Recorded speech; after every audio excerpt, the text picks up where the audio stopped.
Hello, I'm very delighted to welcome you to this event as part of the 12th Clean Energy Ministerial to talk about the next steps on this irreversible path towards low and zero emission road transport. Although heavy-duty vehicles only account for 4% of the global on-road fleet, they are responsible for 36% of the on-road fuel consumption and 73% of on-road nitrogen emissions. And after their introductions, I will hand over to Cristiano Façanha from CALSTART, with whom we lead this process of the Global MoU. Thank you once more for being here. And please, Mr. Francisco López, the floor is yours for your introduction. Thank you very much, Minister. It's my pleasure to be here today participating on this event. And we are delighted that we, Chile, are the hosts of the 12th Clean Energy Ministerial meeting and the 6th Mission Innovation Ministerial, giving us the opportunity to have the discussion we will see today. Both ministerial meetings are the most important international summits on clean energy and innovation of this year, 2021, aiming to accelerate the global clean energy transitions. Through this week, over 60 events are taking place, boosting the commitment, cooperation, and dialogue among the world's largest economies in the respective energy transition process, in light of the turning point of the energy sector that COP26 presents in the context of broader and more ambitious climate action. I would like to take this opportunity to thank all the institutions and organizations that have gathered this week for the discussion, and with a special thanks to the organizer of this event.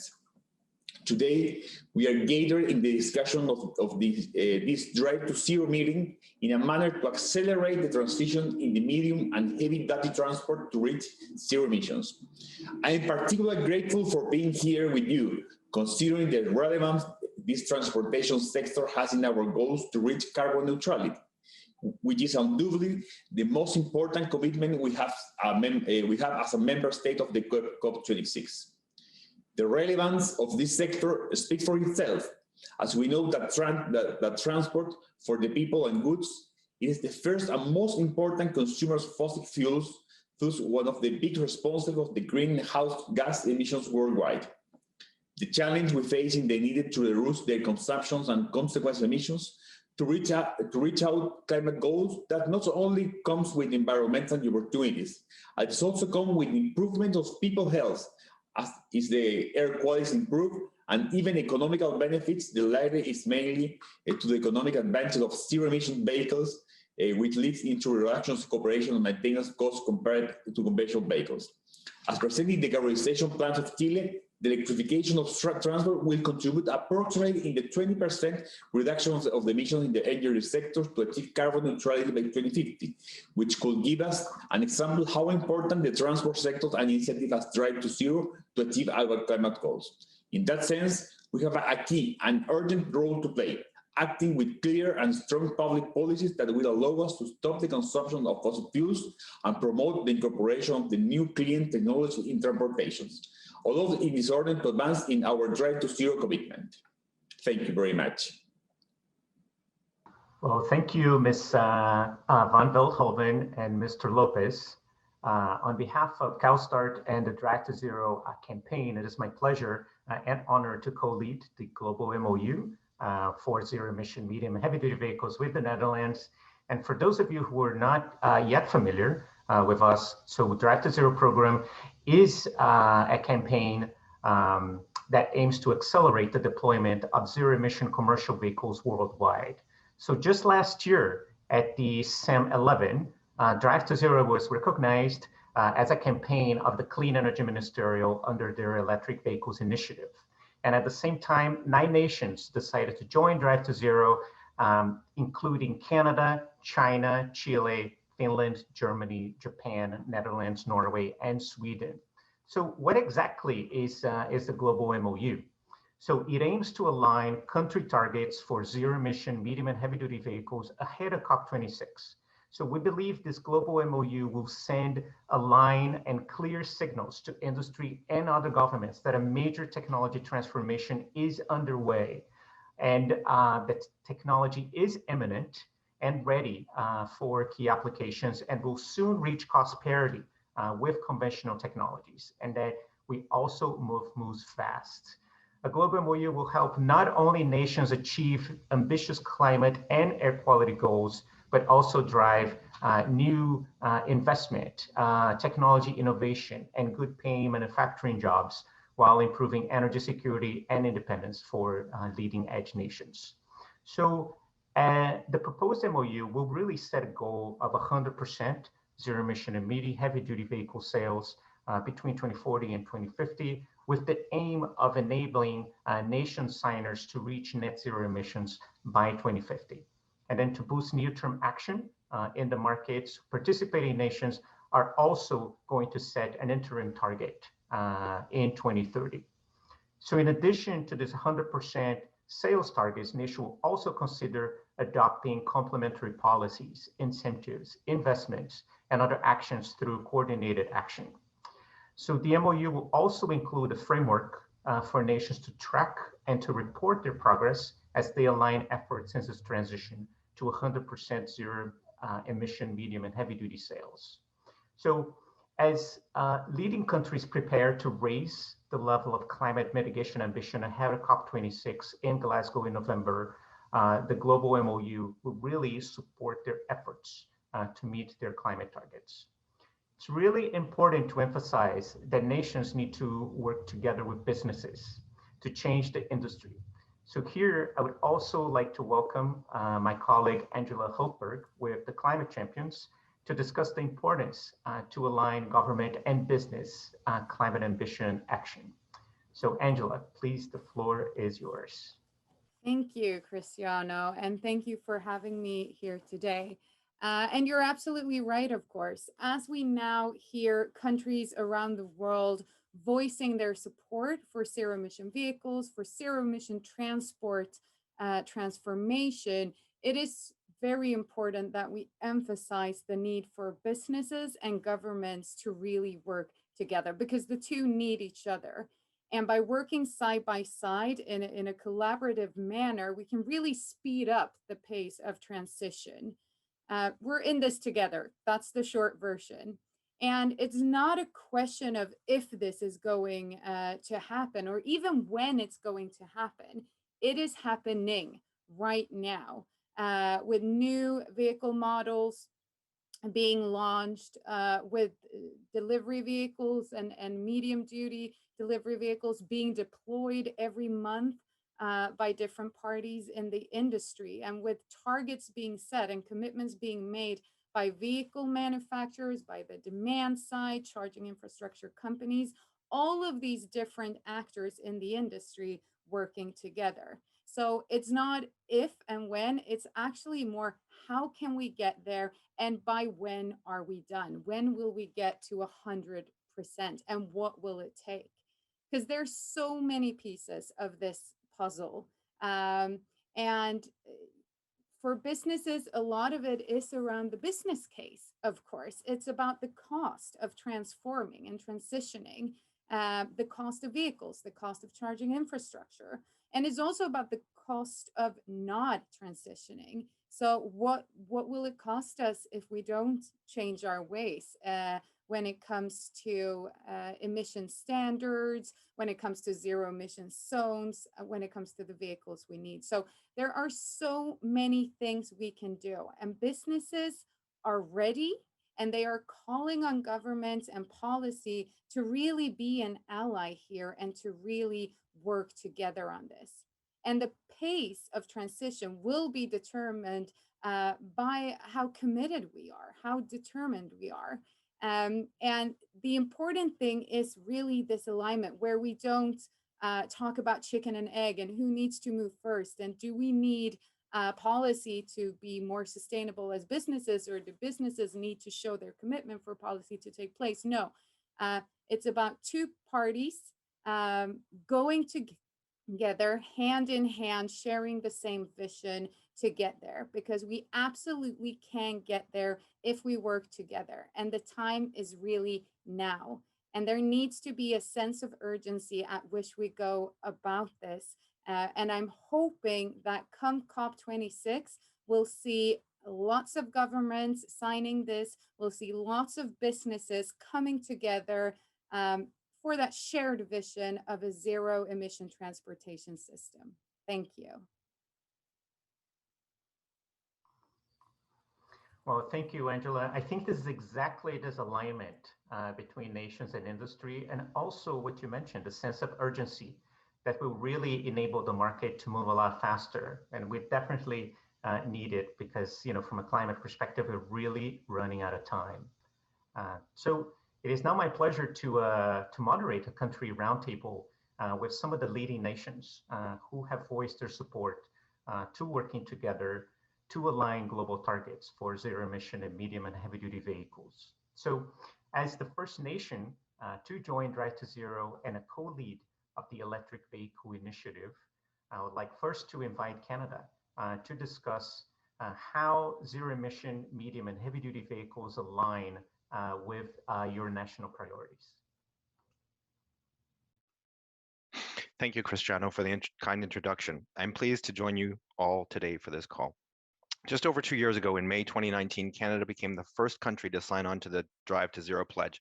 In fact, at SEM10, the province of British Columbia, the city of Vancouver also signed on, representing all 3 levels of Canadian government, all committed to the pledge on the same day. From that day until last September, we worked with CALSTART to formally bring the commercial Drive to Zero campaign under the Electric Vehicle Initiative of the Clean Energy Ministerial. And now, less than a year later, it's inspiring to see the progress that's been made as countries around the world are collaborating to identify global aspirational targets for electrification of medium and heavy duty trucking. We're proud to be part of these global efforts, and we can lever our domestic activities and experience to grow the global demand. Domestically, we're investing more than $2.75 billion in the next 5 years to enhance public transit systems and electrify transit and school buses. In December, Canada's Strength and Climate Plan included new and enhanced measures to increase demand for clean fuels, including a $1.5 billion clean fuel fund to enhance production, including hydrogen as one of the, and as well as more stringent emission standards for medium and heavy duty vehicles. We also released a hydrogen strategy, the Hydrogen Strategy for Canada in December, which shows opportunities for the production and use of hydrogen across the country, while positioning Canada to be a supplier of choice to the world for clean hydrogen and the technologies as it use it. We know that hydrogen offers early opportunities to drive down emissions from the medium and heavy duty vehicle sector. And this past April, Prime Minister Trudeau announced that Canada will enhance its emissions reductions targets under the Paris Agreement from 30% by 2030 to between 40 and 45% by below 2005 levels by 2030. We know we have many of the key building blocks to move forward, including critical minerals needed to build advanced batteries and world-leading clean technology companies that are building state-of-the-art zero-emission medium and heavy-duty vehicles. But we need to do more. We need to accelerate the adoption of zero-emission medium and heavy-duty vehicles so we can reduce emissions from the transportation sector. The Global Drive to Zero pledge has showcased the influence that countries working together in partnership with the private sector towards a common goal can have. Through ambitious zero-emission vehicle targets and by supporting zero-emission commitments by fleets and manufacturers, change can be accelerated. And this is what the Global MoU aims to do.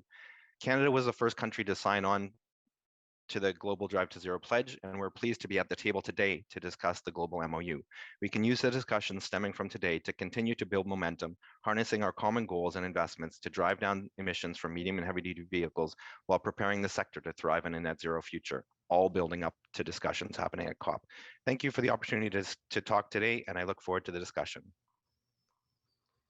It's really great to see the level of support that we've got from Canada and as you said, from all the different levels of the government. And next, I would like to turn to Germany, who is here represented by Dr. Gerion Meyer. He's the head of Department European and International Business Development with the VDI, VDE Innovation and Technique.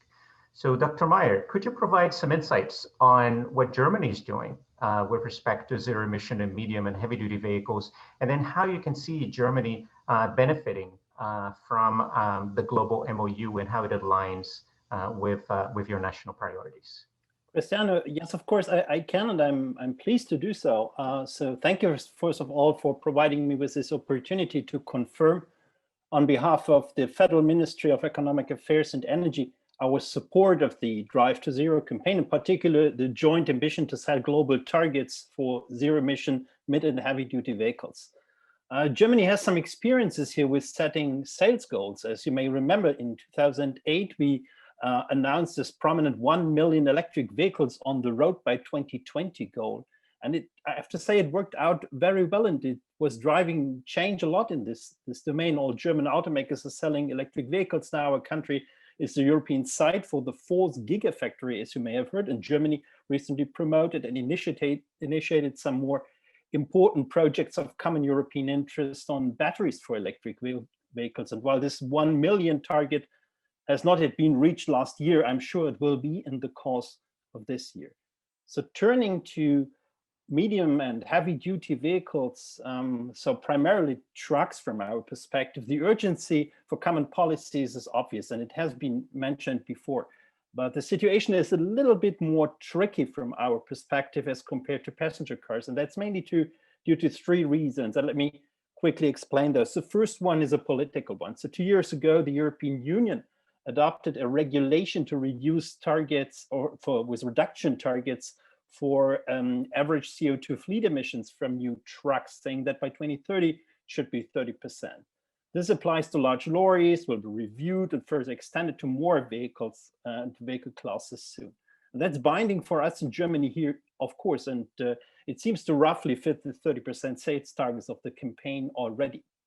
And the reason for that is obvious, because that ambitious targets requires a shift to alternative powertrains like electric or fuel cell based. The second reason is a bit of a geographic one. We are in the midst of Europe with significant share of goods transportation on the Autobahn being in transit, probably a bit different from Canada or China, for example. Additional national market targets will hardly affect the CO2 emission from road transport in our country. So instead of counting vehicles, we probably would feel a little bit better with counting kilometers traveled, zero emission, and derive actions from there. And the third reason is an economic one. I mean, our truck manufacturers probably will benefit from those joint common targets, because that is a clear market situation for them and a competitive situation for them.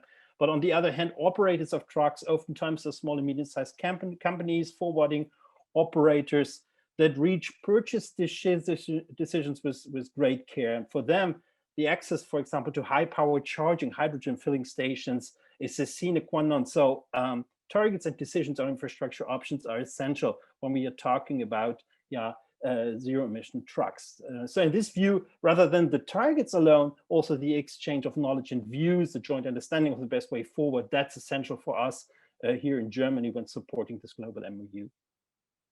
Well, thank you very much, Dr. Meyer. It's very important to count on the support of a leading nation like Germany. So do support all your efforts and engagement with the Drive to Zero campaign and on the Global MoU process. So next, I would like to turn to Sweden and welcome Sebastian de Toro.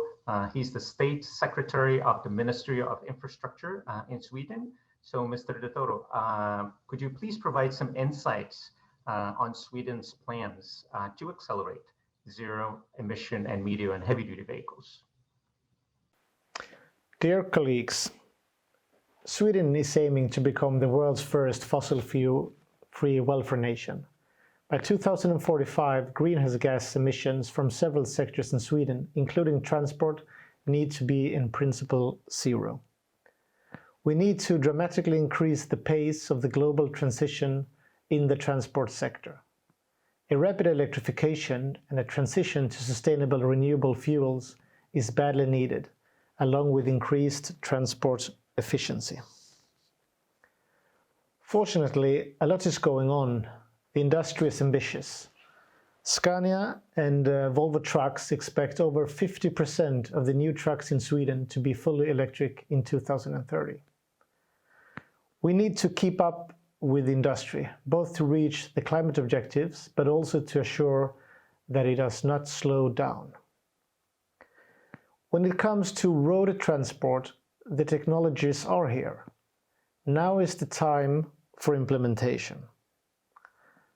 There are, however, some key factors that need to be addressed. First, the availability of charging infrastructure is essential for large-scale adoption of electrical vehicles, both light and heavy.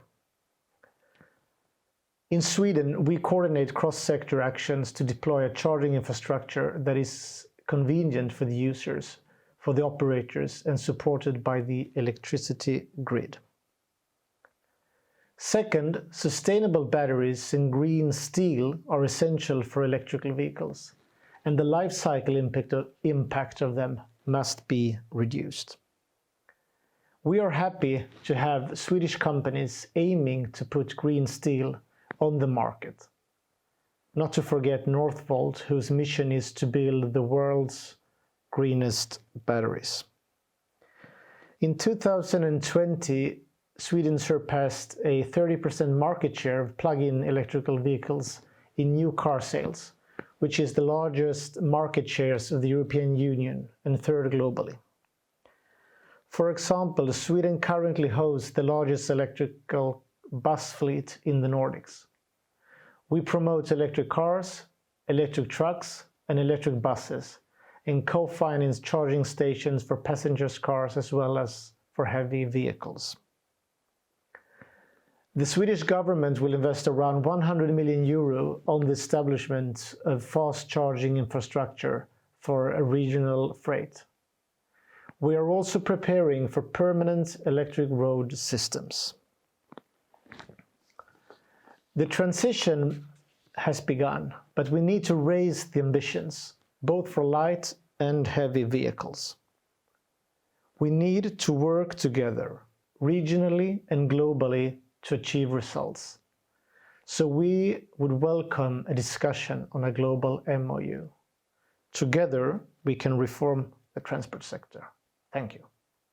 Thank you very much, Mr. De Toto. And still in Scandinavia, I would like to turn to another global leader in vehicle electrification, Norway. And welcome Knut Arild Hareide. He's the Minister of Transport in Norway. So Mr. Hareide, how do you see the Global MoU advancing Norway's ambition to really move the industry and mitigate climate change? Dear colleagues and friends of clean mobility, by sharing knowledge and experiences as we're doing today, we can take huge steps in making the world greener. Not by limiting mobility, but in finding new ways to move forward. The last couple of years, we have seen a rising interest for electric cars. In fact, more than half of all new cars sold in Norway are electrical cars. Why is that the case? To mention two things: political priorities and market innovation. The Norwegian government has introduced a broad range of tax cuts, cheaper road tolls, and several other user benefits for drivers of electric cars. Gasoline and diesel are charged with CO2 tax, which favor the use of electric cars even more. Transport becomes electric because it's convenient and because it's profitable. In short, incentives work. But we still have work to do on the heavier vehicles. Conventional vans, lorries, city buses, and so forth contribute to a considerable amount of the greenhouse gas emission. Norway welcomes the Drive to Zero initiative in reducing emissions from medium and heavy vehicles. By 2025, Norway hopes to see that all new city buses, passenger cars, and light vans are zero-emission vehicles.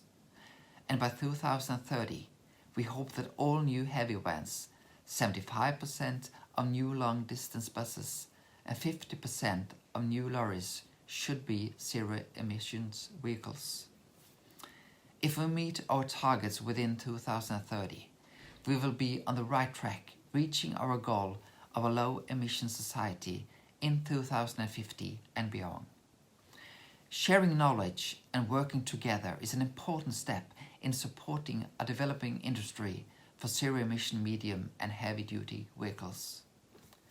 I believe we can reach our goals with technological curiosity, cooperation with industry, political willpower, and the clever use of market innovation. Thank you for your attention. Thank you very much, Mr. Hareide, for Norway's leadership and support. So next, I'd like to ask a couple of questions to all of the panelists here. And so the first one is on the run up to COP26, as we plan this global MoU process, how can we best shape the discussions to maximize the number of signatories and collective market share? I think it'll be essential to get the private sector involved as well.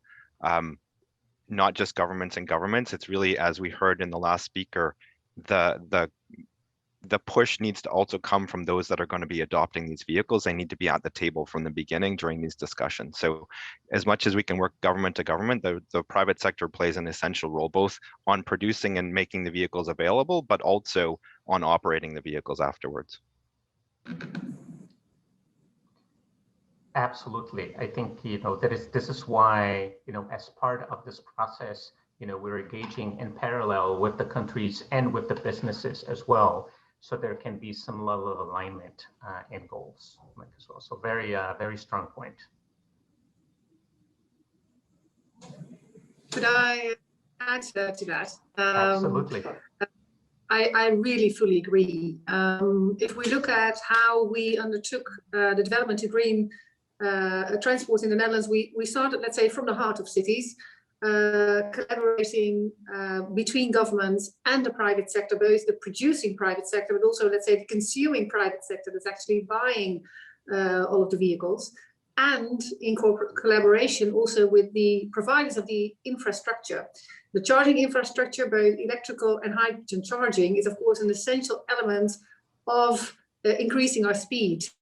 Involve both the private sector or we should involve the private sector in all of its capacities, you might say, in its capacities of providing infrastructure, in its capacity of being a consumer, in its capacity of being a producer. And we're going to align. I really love that comment that was made by Angela. It's about alignment, not commitments, what she said.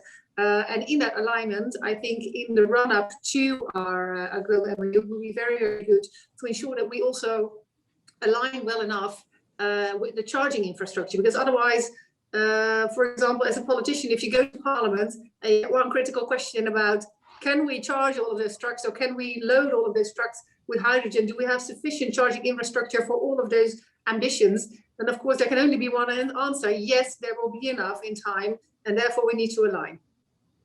Absolutely. Thank you very much, Mr. Stinge.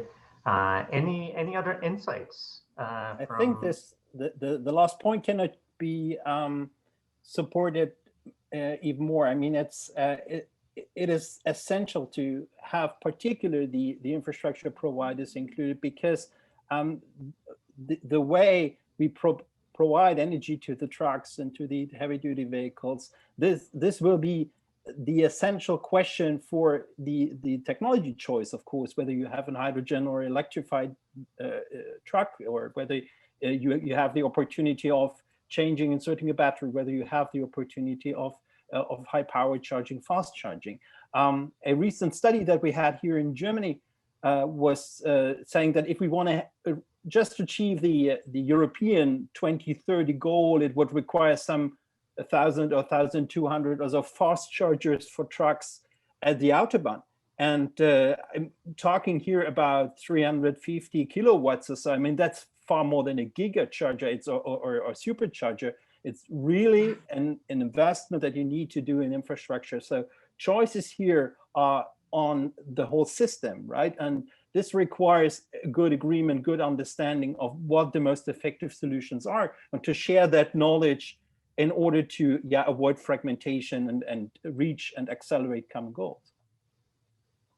Thank you very much, Dr. Meyer. And Mr. López, any insights from Chile? Yes, I agree with all the comments. And in Chile, in the last week, we developed the national electromobility strategy, and where one of our main objectives is to achieve 100% of electric public transportation vehicles by 2040. By 2050 or 2040, 40% of private vehicles should be also electric. And currently, we have an initiative that the update of this strategy will be clearly more ambitious to accelerate the incorporation of electromobility in our country, enabling to reach the climate goals. One of the main pillars of our strategy to achieve carbon neutrality is electromobility. So we are working faster to get that, and I think that developing a national strategy with a broad, with high ambitions and a high consensus is a good way also to go and to reach all the goals that we are having in electromobility. No, thank you very much. And I think it is exactly this level of ambition that is really needed for the upcoming discussions. And, and then some of the reason why we invited these leading nations to this event is really to do a major call out to other regions and really stress the importance of this global alignment, not just with government, but, joining government and industry in this. So I really like the main messages like here. And my second question would be, if we look to the future, when the Global MoU is finally announced at COP26, how should we effectively implement the Global MoU to assist countries in achieving these targets? So we're not naive that an MoU in and of itself is going to be sufficient. It's needed, but it's not sufficient. I think the real work will start after the MoU. So any insights in terms of how we should implement the Global MoU? And If I yes, may please. well, there's two elements that I think are really crucial. Let me start by, let's say, perhaps the less obvious, and it links to the discussion that we just had about the charging infrastructure. If we look at the time that we have left to solve this puzzle, we cannot start by, let's say, the theory only. We need to define our goal. And I think Germany already showed that when they turned a $1 million question into a 1 million vehicle target, that they were able to make tremendous achievements. And I think this is the kind of achievements that we are seeing throughout the world when we talk about combating climate change. If we set ourselves a goal, we're going to find the way to get there in time. But to do that, we need to stay in touch, because there are so many questions. Since we cannot produce a blueprint, there are so many questions that we will still have to solve along the way. So I would say if you have this MoU, you also need a learning community that monitors, that discusses, that also learns by doing, and that adapts, let's say, en route to this goal, the way to implement it. So I would say that if we sign this MoU together, that we also create a learning community with all those partners that are needed, because we have already identified a number of tedious questions in this discussion, but there will be many more that we cannot foresee today or that we cannot touch upon today. And the only way to keep our speed is to ensure that we get all systems in the room approach whenever we find these kind of problems. Because if these problems exist in the Netherlands, they will surely also exist in Chile and in Canada, or in Japan, or in Germany, or in China, or in the US, or in Sweden, or in Norway, or any other country that will be participating with us. And we can learn from each other, and we can keep the speed if we start and we are willing to learn from each other. And celebrate the successes too, which is always a great part of this work too.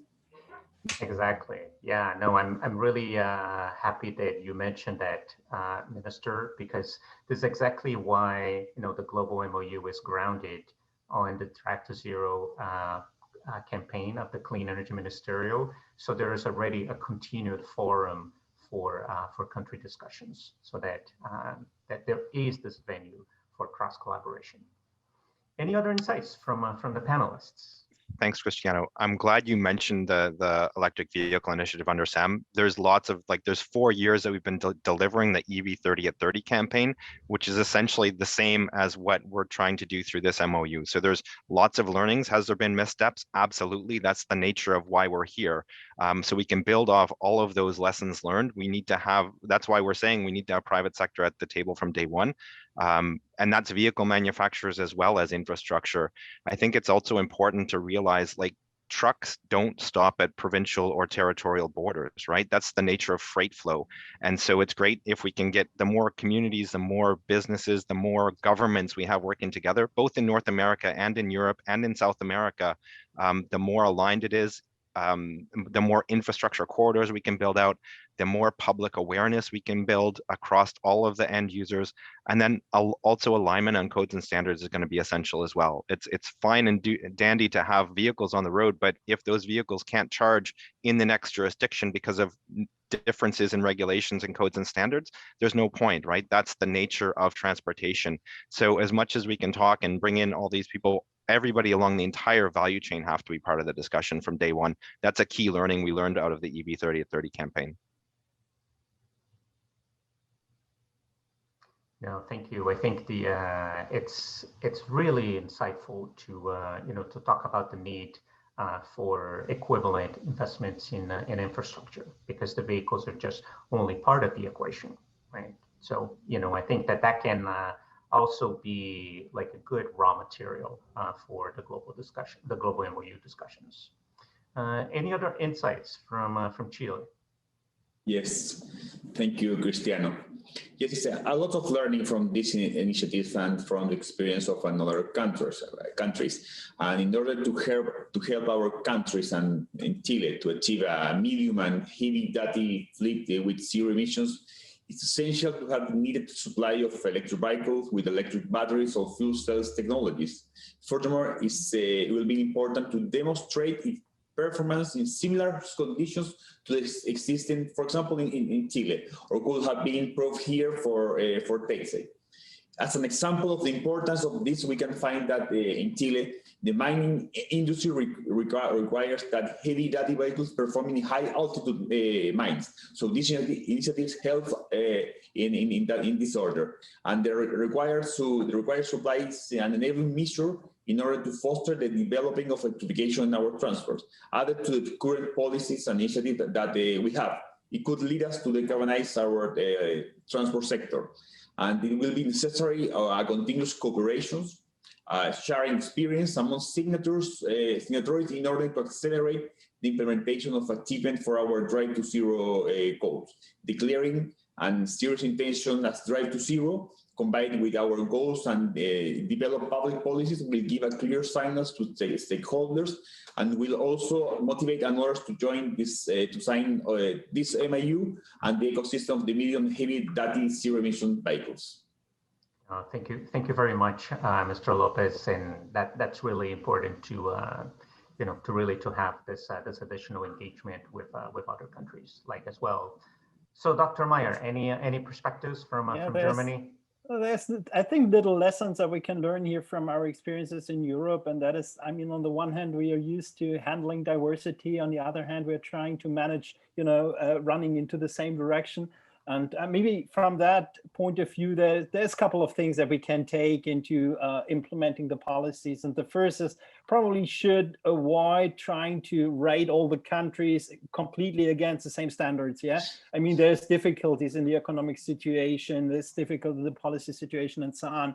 On the other hand, there is this opportunity here to develop some climate action in the heavy and medium duty vehicle sector, and that is the great opportunity, and let's try to take that.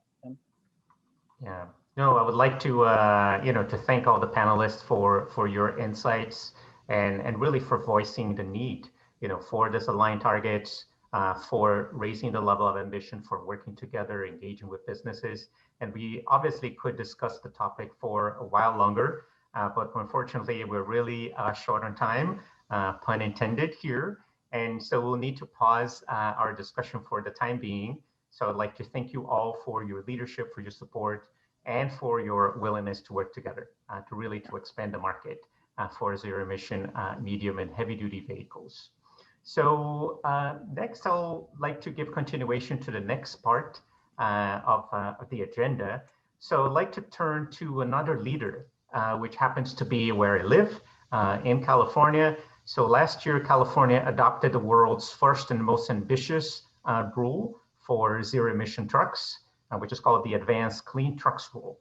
So I'd like to welcome Jared Blumenfeld, who is the Secretary for Environmental Protection with the California Environmental Protection Agency, to share some insights on California's actions and ambition.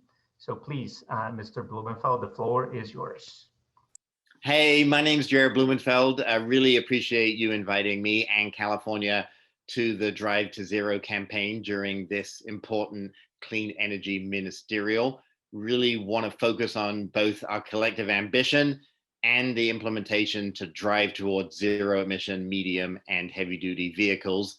As you may know, California has some real challenges when it comes to the transportation sector, which represents about 50% of our GHGs, and particularly when you're looking at heavy duty and off-road vehicles, the fuels needed to power them is responsible for a lot of criteria pollutants in our lowest income and vulnerable communities. So we can't get to where we need to go as a state if we don't tackle this sector. And so really been a focus of what we're trying to do.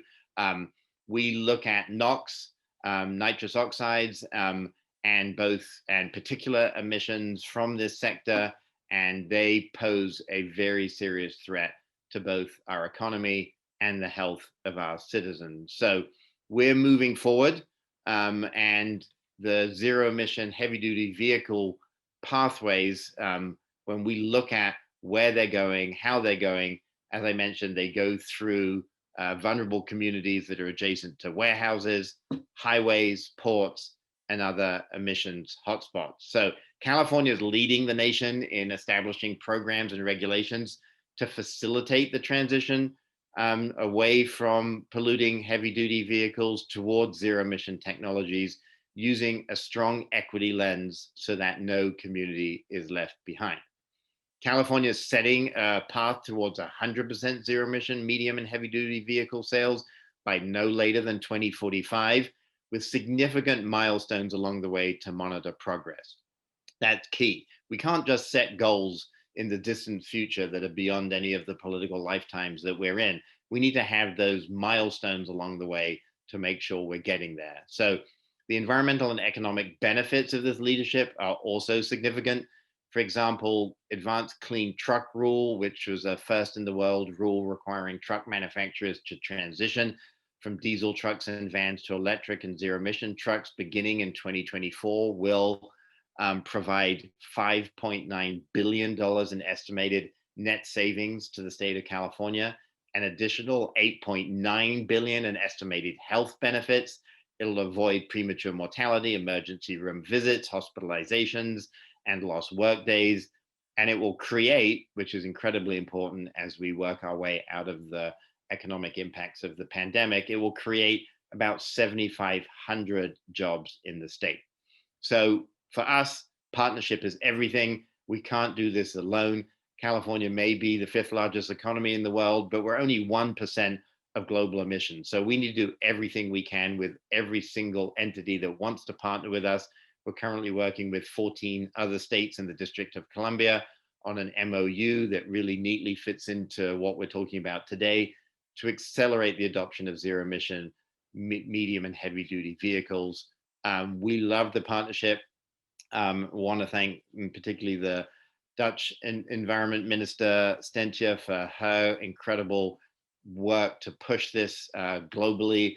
And we want to make sure that as we think about these policies, that we work on it together, that we really think about the role of manufacturers, we think about the role of equity in communities, and we think about the opportunities for fleets. It's not just about the vehicles themselves, it's about the big users of those fleets and their buy-in to this absolutely pivotal movement. So as we move forward, I think sharing case studies, understanding how different jurisdictions are thinking about this, and the goal of ambition is, if we say 2045, hopefully one of you will say, maybe we could do that by 2040. So each of us, this is a competition that we're ready to lose quickly to you, and then hopefully leapfrog you to the next. So we applaud and support this effort.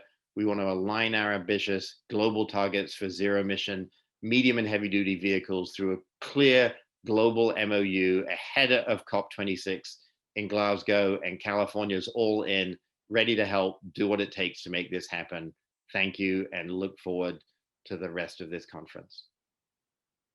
Thank you, Mr. Blumenfeld, for your continued leadership on climate and innovation.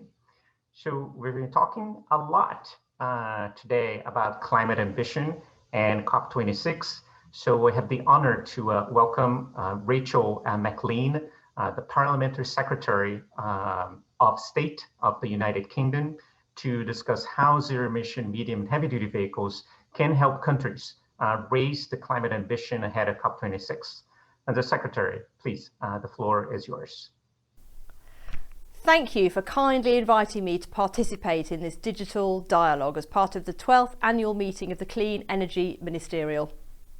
As the UK Minister responsible for the decarbonisation of transport in the UK and the transition to zero-emission vehicles, I'm honoured to support the COP President-designate and the Transport Secretary with our COP26 zero-emission vehicles campaign.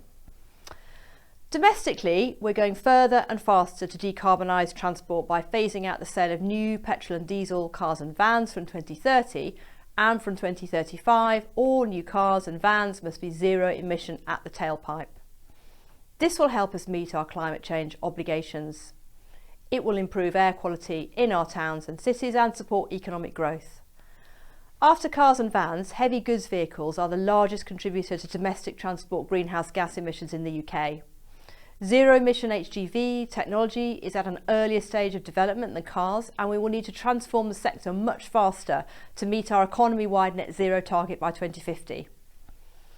In November, the UK Prime Minister announced his ambitious 10-point plan for a green industrial revolution. We will consult on a date for phasing out the sale of new diesel HGVs alongside a package of measures to drive uptake of zero-emission models. We're providing £582 million in grants to reduce the purchase price of zero-emission commercial vehicles. This supports both manufacturers and consumers as businesses move to decarbonise their fleets. These measures help to provide certainty on our zero-emission future, following in the footsteps of our successful plans for cars and vans. Details of these plans will form part of the UK's upcoming bold and ambitious plan to decarbonise transport. As COP26 President, we want to lead the international collaboration to accelerate the pace of the transition to zero-emission vehicles. Meeting our shared goals for avoiding dangerous climate change requires a dramatic acceleration of progress towards clean growth and resilience. This can only be achieved through coordinated action across the whole of society. By working together, we can make the zero carbon transition faster, cheaper and easier for all. The resilient and secure flow of freight has a strong international dimension. It's therefore even more important that we are aligned across borders, not only on our decarbonisation ambitions, but to ensure interoperability for heavy goods vehicles travelling between countries. I commend those driving forward international ambition in this space through their Global Memorandum of Understanding. I look forward to working with you through ongoing international collaboration to drive forward HGV decarbonisation, particularly in the lead up to COP. Thank you, Undersecretary McLean, and we're all looking forward to a great COP26 later this year. So unfortunately, this brings us to the end of our event. So I'd like to turn it back to Minister Stintje van Veldhoven to provide some final words before we close.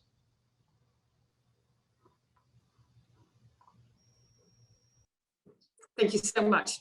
I'm really happy that the sense of urgency for ambitious targets for zero-emission vehicles is shared by so many of you. And I think in today's discussion, we also heard a few very clear key points. First, we need to do this together.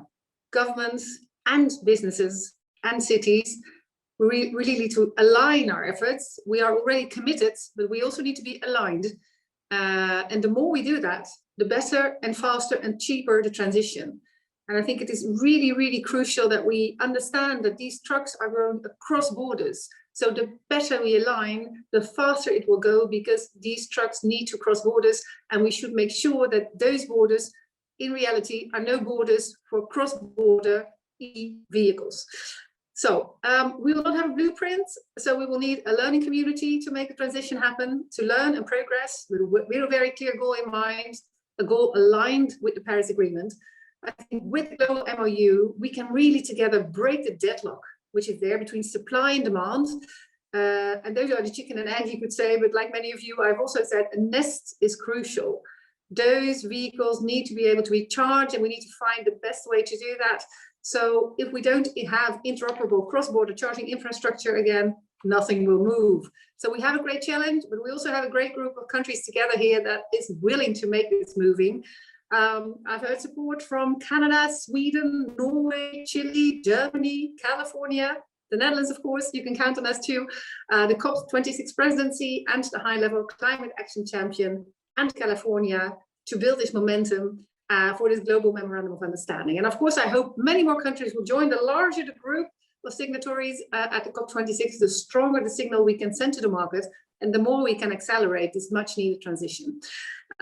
Chile says at the beginning, the transport of consumers and goods is the most important consumer of fossil fuels. And that is what we are targeting. And that is why transport is so crucial. So we will continue our bilateral talks with different countries. We'll also think about the question that Germany raised about kilometers versus vehicles. And we will present the first draft of the MoU after summer.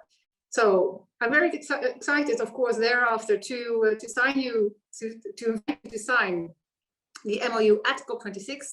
As expected earlier, the time to do this is now, and I'm very happy that you are here today to seize the moment, and let's make sure that we continue this momentum up to COP26. Thank you so much.